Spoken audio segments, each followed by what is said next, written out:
For 15 years, Alara Vance lived with the quiet ache of a family she could never have.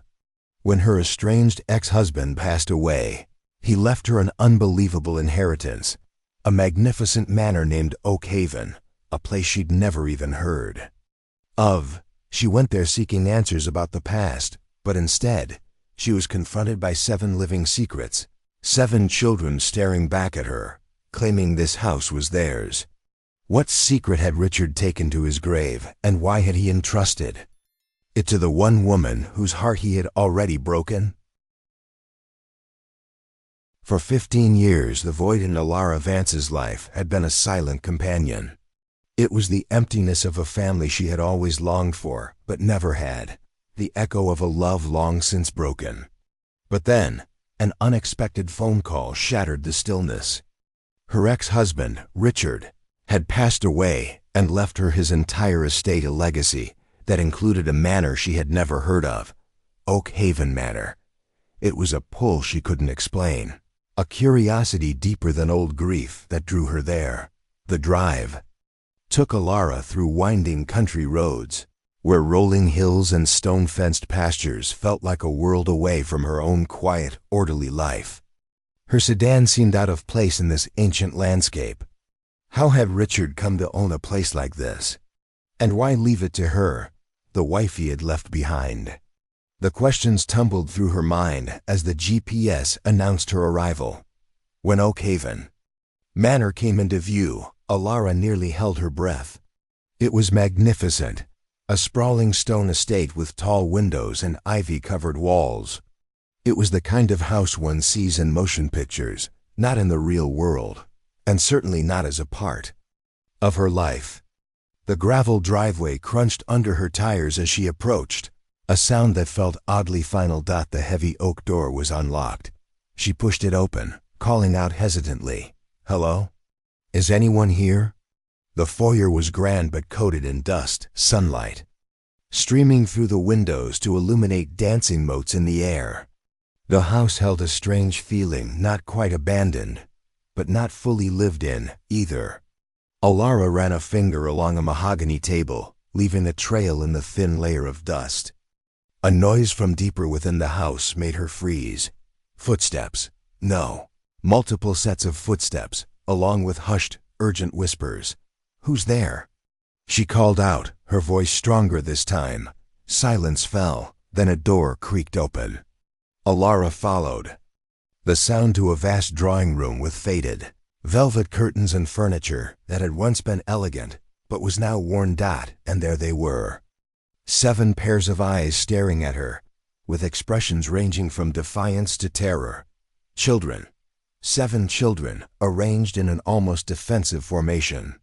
At their head stood a teenage boy, perhaps 16, with dark hair falling across his forehead, and a jaw set in determination. Behind him, partially hidden, were the others, a solemn girl with watchful eyes, younger children clutching each other's hands, and a tiny girl peeking out from behind the teenager's legs. "Who are you?" the oldest boy demanded, his voice tight with suspicion. "This isn't your house."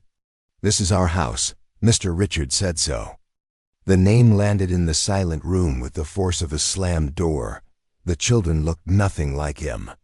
They were too varied in age and appearance to be siblings by birth, but the implication was clear. "I'm Alara," she said, her voice barely steady. "Richard was my ex-husband. He recently passed away." "We know he's gone," the boy said bluntly. "Mrs. Petrov told us. She said someone might come, but this is still our home." He promised. Alara felt dizzy, the room seeming to tilt around her. Had Richard been leading a double life all these years? Had the fact that they couldn't have children driven him to this? "I'm sorry," she said, not knowing what else to offer. "I didn't know about any of you. The lawyer just told me I inherited this property. I only came to see it." "Well, now you've seen it," the boy said coldly. "But we live here, all of us. So you can go back to where you came from." A smaller boy, perhaps 10, tugged at the teenager's sleeve. "Leo," he whispered, "maybe she's hungry. Should we offer her something?" The older boy, Leo, hesitated. His hardened exterior softened slightly. "Fine," he said reluctantly. "There's food in the kitchen. Not much, but you can have some if you want." It was the barest of olive branches, but in a sea of confusion, Alara grasped it without hesitation. "Thank you, I'd appreciate that." The kitchen was large and old-fashioned, with a scarred wooden table dominating its center. Alara sat awkwardly, feeling like an intruder in a private world. The children moved around her with a silent, practiced grace, a dance they had clearly performed 1,000 times. The oldest girl, about 14, quietly placed bread and cheese on the table.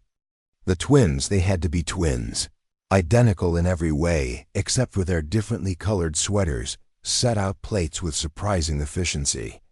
Hoping to bridge the chasm of silence, Alara tried again, looking at the wary faces around her. "I'm Alara," she said gently. "And you're Leo?" She looked at the oldest boy, who gave a curt nod. "I'm Marcus," offered the bookish-looking boy who had suggested feeding her. He adjusted his glasses and studied her with open curiosity. "Did you really know Mr. Richard?" "Yes," Alara replied, the simple word inadequate for 15 years of love, pain, and absence. "We were married once, a long time ago. He was your husband?" One of the twins asked, her eyes wide. "Did you know about us?" "No," she answered honestly. "I didn't know about you or about this place. Richard and we lost touch after our divorce." "He never mentioned you," said the oldest girl, who had been watching Alara with unblinking eyes, speaking for the first time. Her voice was soft, but direct. "I'm Serafina." "I'm Clara," one twin said. "And I'm Chloe," the other added. So quickly it was almost one voice. Finn, a boy of about 7 who had been systematically dismantling a salt shaker throughout the introductions, mumbled his name. The smallest child, a little girl no older than 5, remained silent, half hidden behind Leo's chair. "That's Lily," Leo explained, his voice softening when he looked at her. "She doesn't talk much to strangers. How long have you all lived here?" Alara asked. The children exchanged silent glances, an invisible communication passing between them. "Different times," Leo finally answered. "I've been here the longest, almost 4 years." "And Mr. Richard ... he took care of you?" Another round of glances. "He came when he could," Serafina said carefully. "Mrs. Petrov checks on us most days, to make sure we have food and are doing our lessons. You don't go to school?" Alara asked, a little alarmed.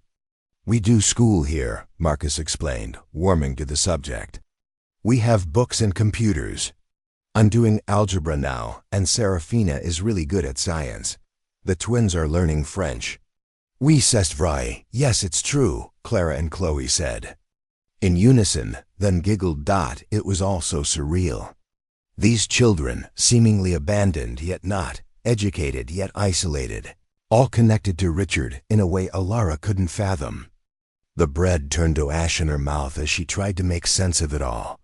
"Where do you all sleep? Are there enough bedrooms?" she asked, looking around the vast kitchen and thinking of the rest of the house she hadn't seen. "There are lots of rooms," Finn piped up. "I have my own, but sometimes I get scared and sleep with Leo." "You do not," Leo protested, his cheeks flushing slightly. "Do too," Finn insisted. Alara watched the interaction with growing bewilderment. They acted like siblings, teasing, protecting, exasperating each other, yet they were clearly not related by blood. "When was the last time you saw Mr. Richard?" she asked carefully. The mood in the kitchen shifted, a shadow falling over their faces.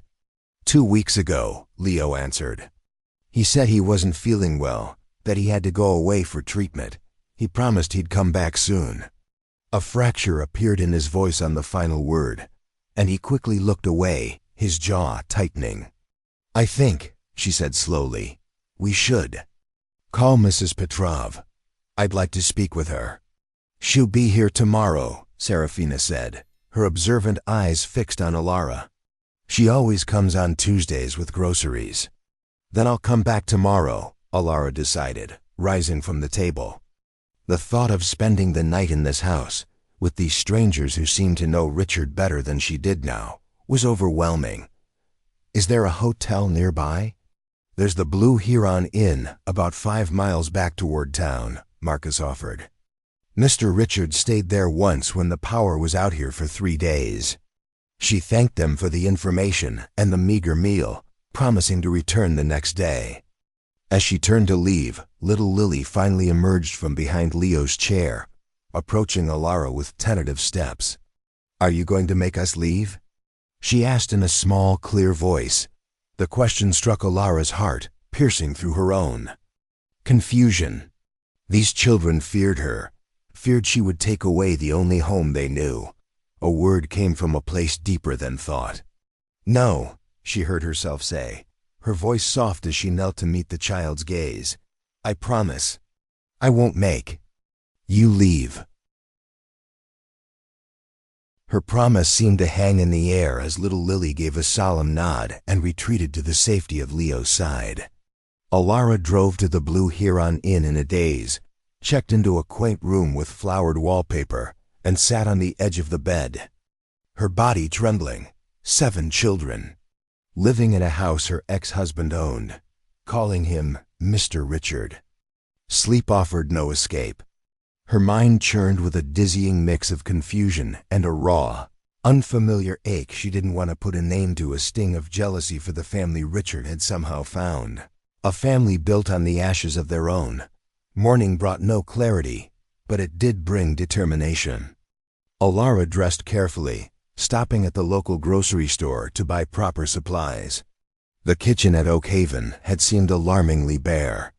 She drove back to the manor, not just with questions, but with a car full of food.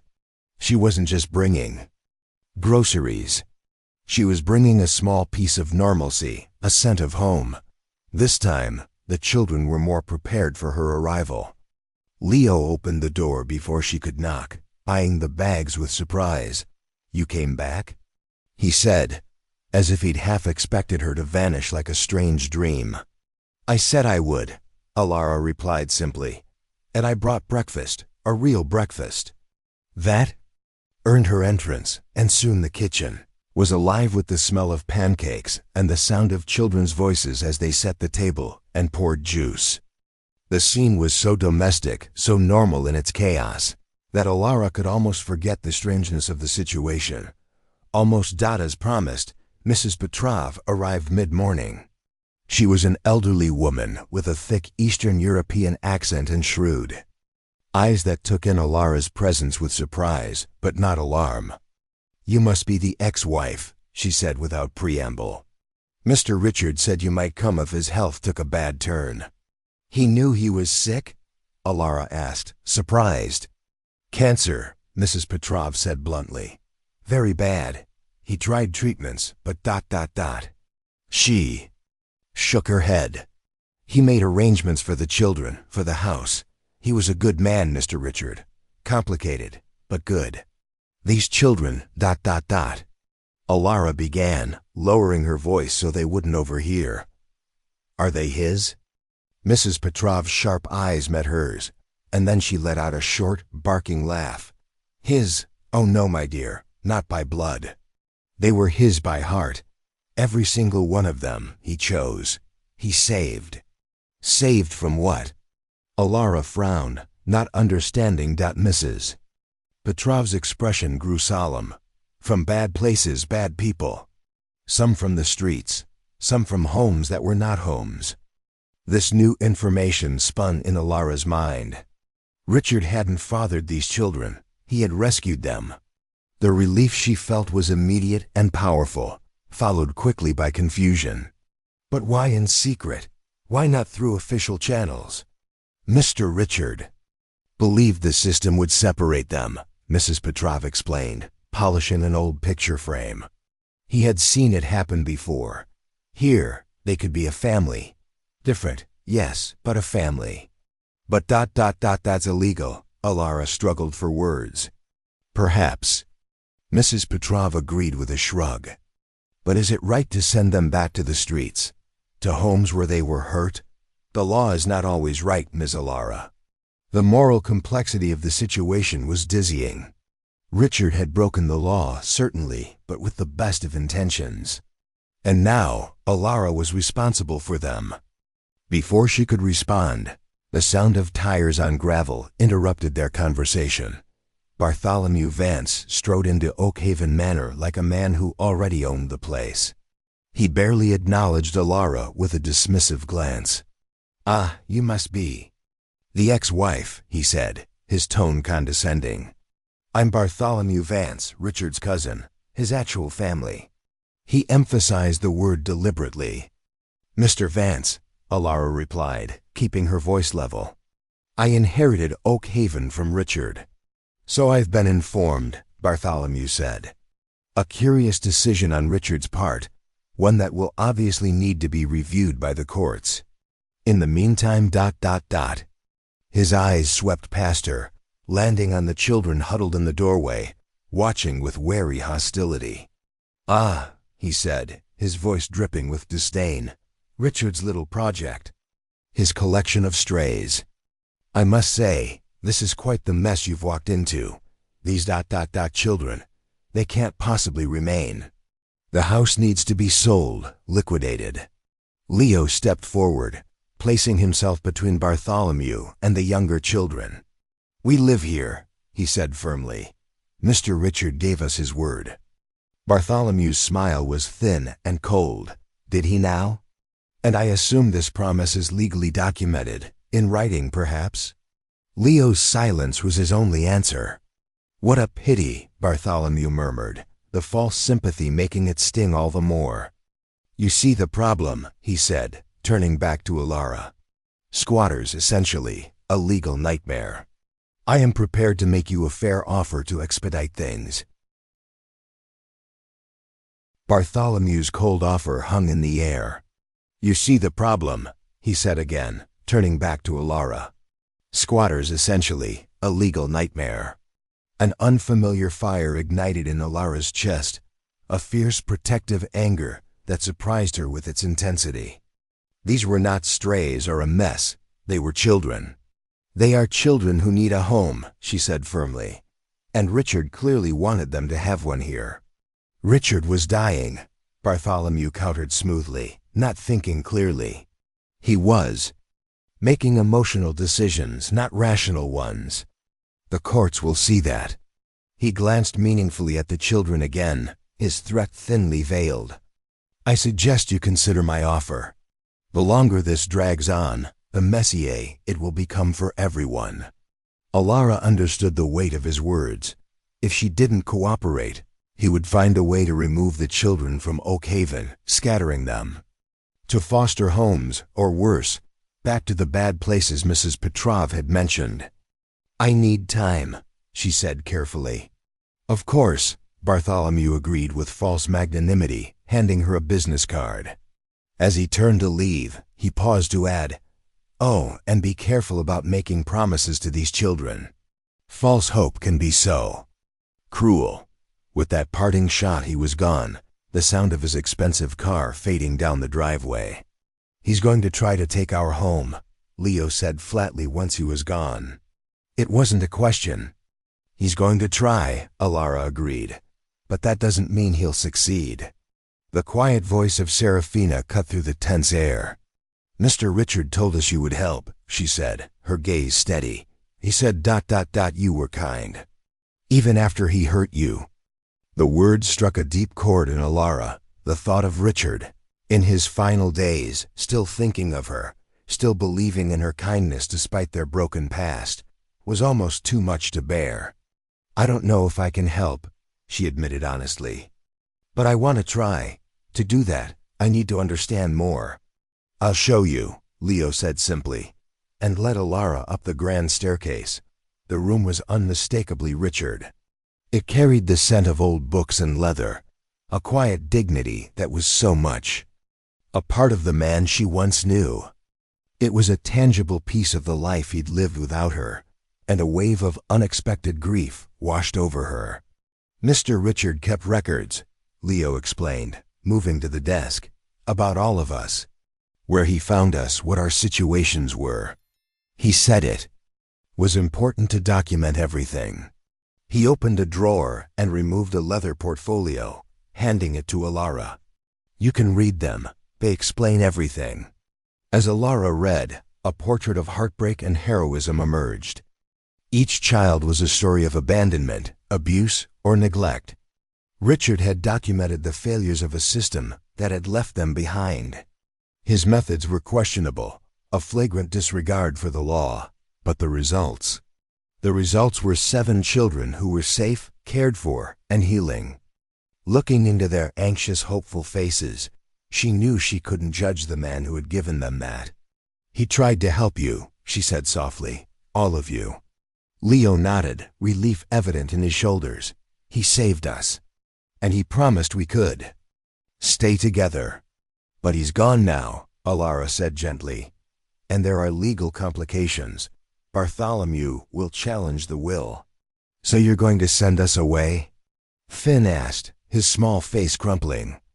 No, Alara said firmly, surprising herself with the conviction in her voice. No, I am not sending you away. We need to find a way to make this legal, to protect all of you and Oak Haven. How? Marcus asked. Mr. Bartholomew has lawyers. He's rich, so am I, apparently, Alara replied with a small smile. At least now that I've inherited Richard's estate. And that means I can hire lawyers too. Good ones. Hope bloomed on their faces, cautious but real. You would do that? Leo asked. Fight for us? We're not yours. Richard believed I would. She said simply. He must have had his reasons. I think he knew I would understand what he was trying to do here. In the back of the portfolio, she found a sealed envelope with her name on it in Richard's distinctive handwriting. With trembling fingers, she opened it. The letter was dated just 2 months earlier, Richard's script shakier than she remembered. My dearest Alara, it began. If you are reading this, then I am gone, and you have discovered the secret of Oak Haven. Owe you an explanation. The letter was Richard's confession and his plea. He wrote of his redemption, not in business or wealth, but in saving these children, giving them the home and family they deserved. It had become his purpose, his penance. I couldn't save our marriage, the shaky script read. I couldn't give you the family we dreamed of. But perhaps, in its own strange way, fate has brought you to the family that needs you now.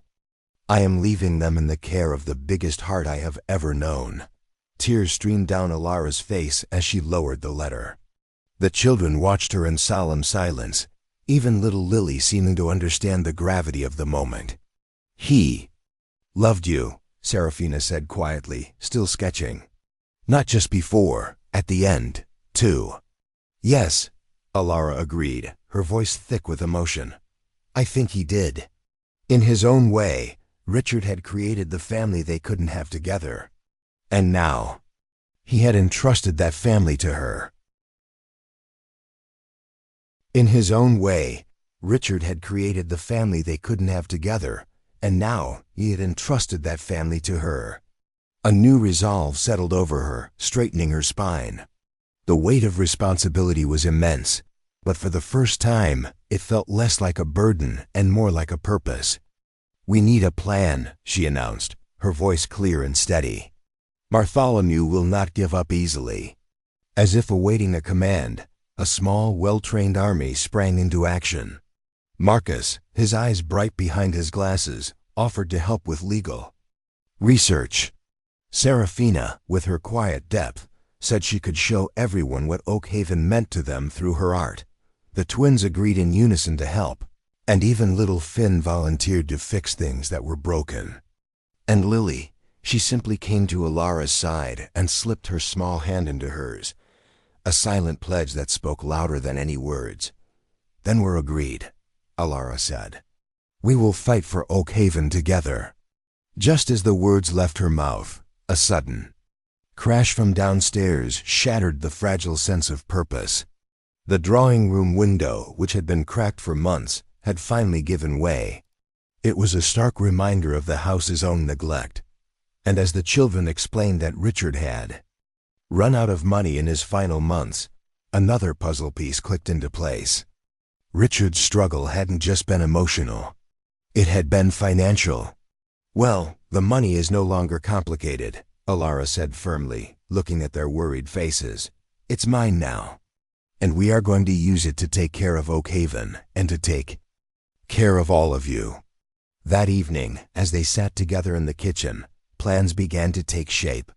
But later, under a sky strewn with stars, she found Leo on the wide front porch. In the quiet of the night, he finally asked the question that had been hovering between them. "Why?" he said, his voice low. "You don't owe us anything." Alara looked out at the darkened gardens. "I'm not entirely sure," she admitted. "Part of it is respect for what Richard was trying to do. Part of it is because it's the right thing. But there's a selfish part too, I suppose. I always wanted children. Being here with all of you, it feels like I've found my way home."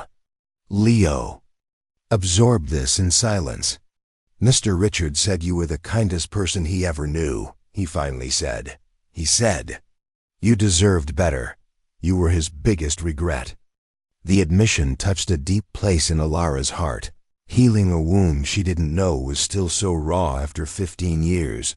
The next morning, a woman who exuded a quiet competence stood on their doorstep. It wasn't Bartholomew, but Patricia Winters, Richard's personal attorney. She was not just a lawyer. She was the keeper of Richard's secrets and the architect of his final wishes. "Richard consulted me from the very beginning," Patricia explained as they sat in the drawing room. "He knew he was operating in a legal gray area. He was building a case, laying the groundwork to eventually seek legal guardianship for all of them. Then why not do it from the start?" Alara asked. "Because he knew the system would fail them," Patricia said gently but firmly. "It would have separated children who needed each other most. So instead, he created a sanctuary, a place for them to heal." She removed a sealed envelope from her portfolio. "Richard anticipated this. This contains his full legal strategy, including all the documentation you will need to petition for guardianship of all 7 children." Alara blinked in surprise. "Guardianship? But Richard had no legal relationship when he started," Patricia pointed out. "But he built a case. And you can continue it. The will giving you Oak Haven establishes your intent. Richard's documentation proves their need.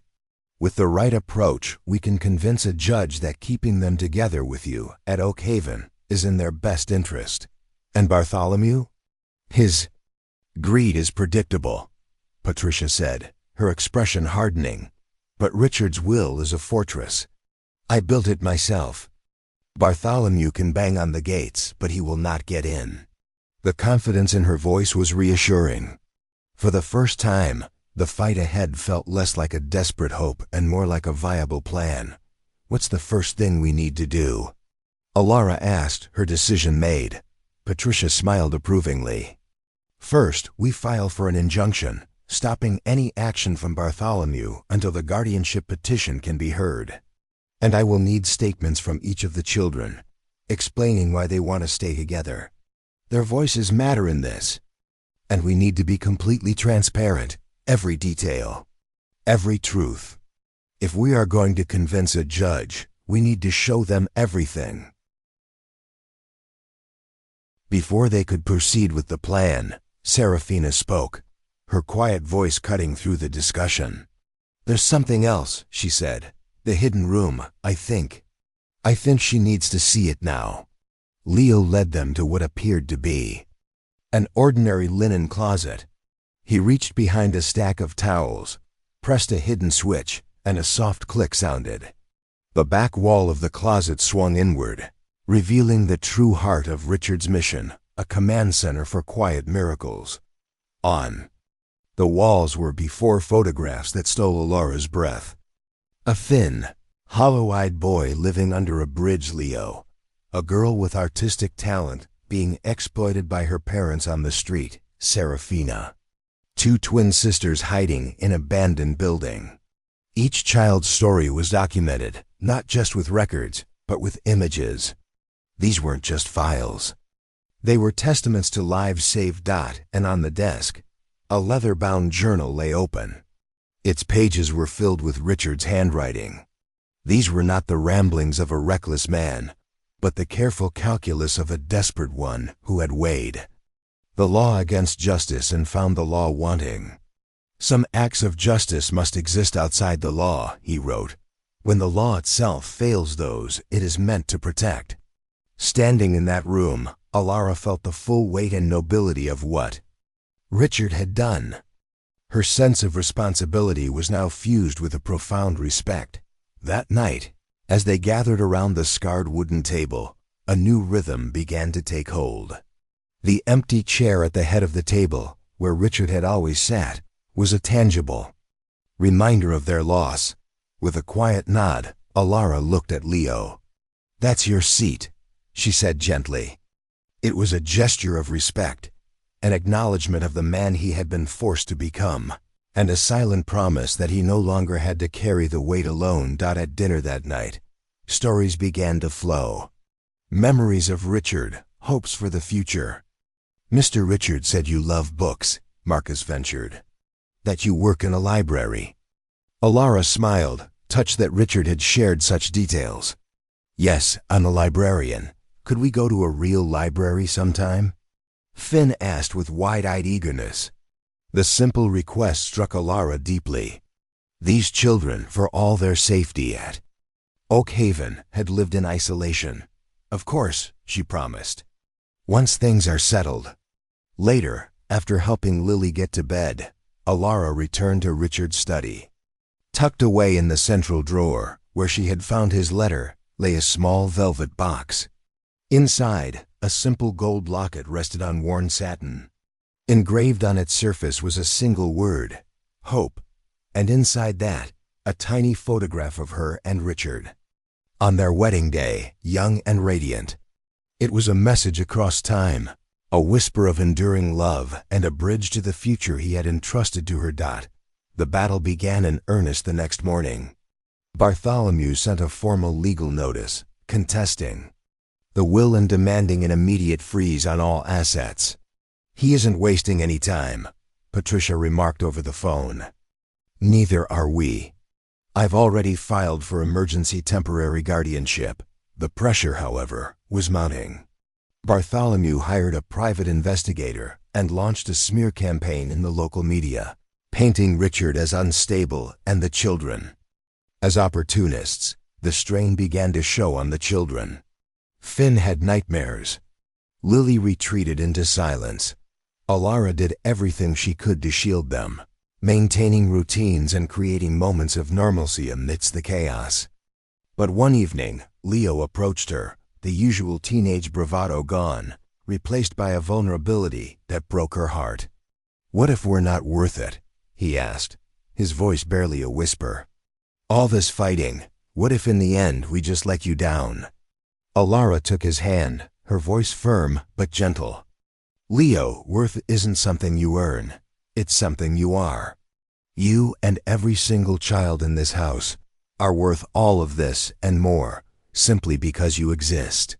He nodded, not quite meeting her eyes, but a tension seemed to leave his shoulders. The following days were a whirlwind of legal meetings and preparation. Alara and Patricia worked tirelessly, gathering statements and preparing for the preliminary hearing that would decide temporary guardianship. The night before the hearing, Alara sat alone in Richard's study, her heart pounding with the weight of what was to come. She wasn't just fighting for a house or an inheritance. She was fighting for 7 lives. She was fighting for her family.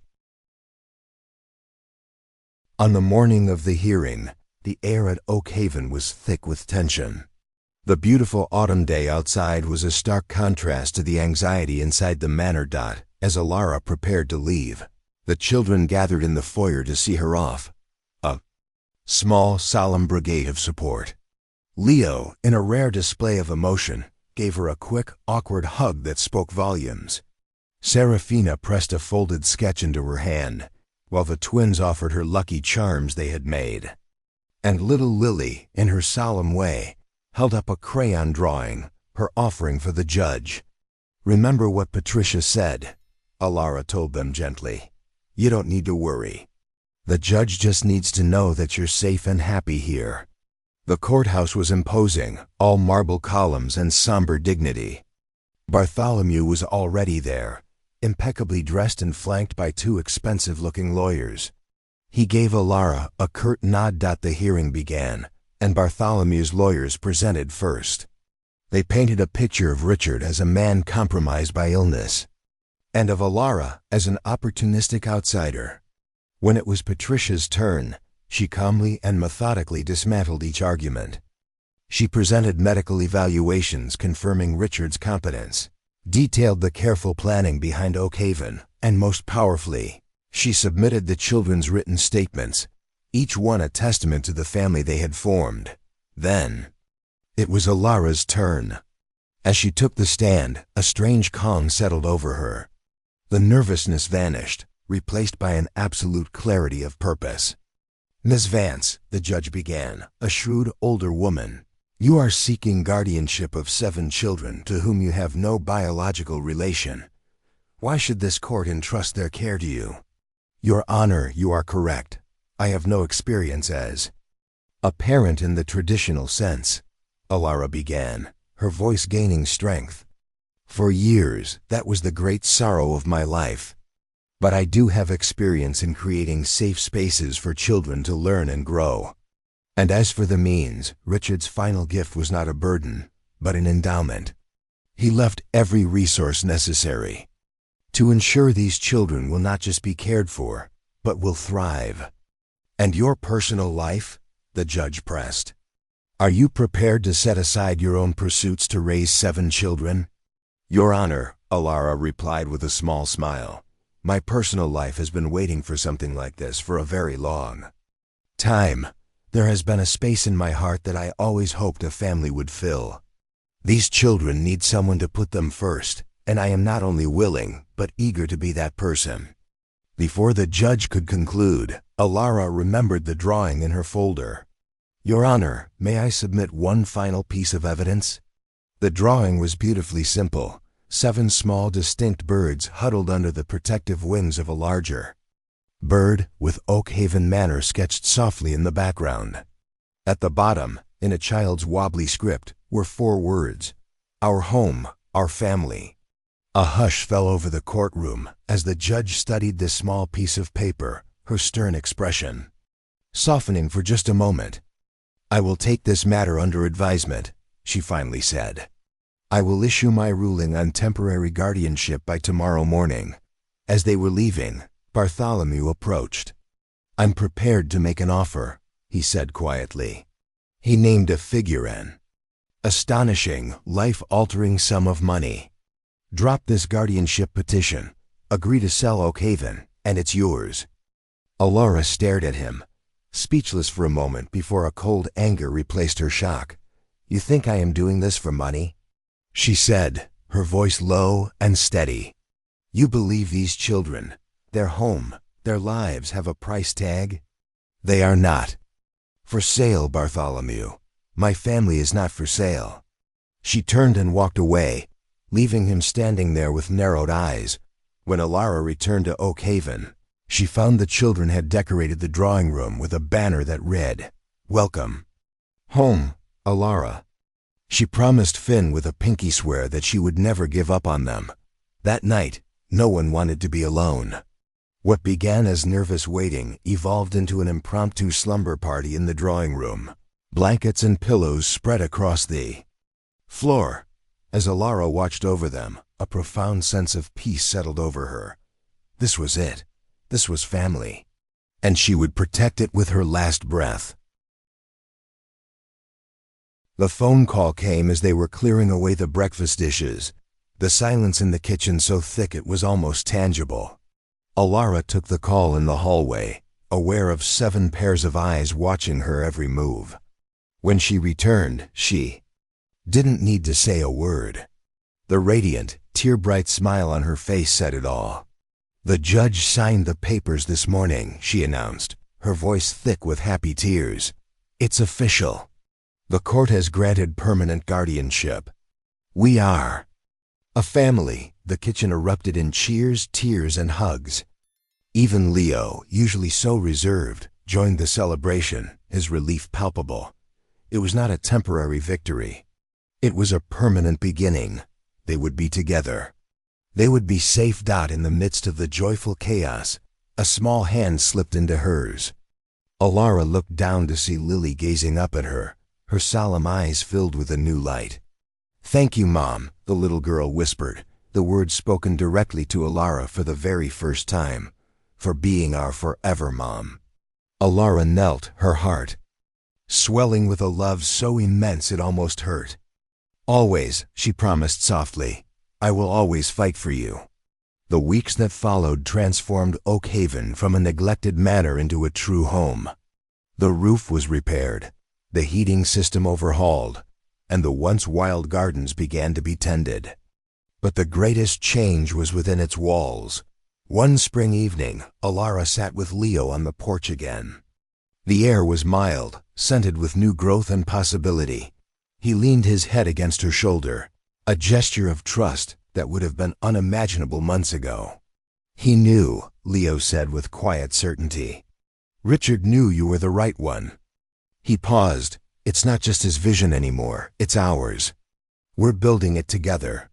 His words resonated with a profound truth. What had begun as Richard's secret mission had evolved into something new, something of their own. The next morning, Serafina stood in the drawing room, putting the finishing touches on a large canvas. "May I see?" Alara asked gently. Serafina nodded and stepped back. The painting took Alara's breath away. It was a portrait of all 8 of them on the front steps of Oak Haven, their faces filled with light and laughter. But Serafina had added a 9th figure, rendered in soft, translucent strokes. Richard, standing just behind them, a smile of peace and approval on his face.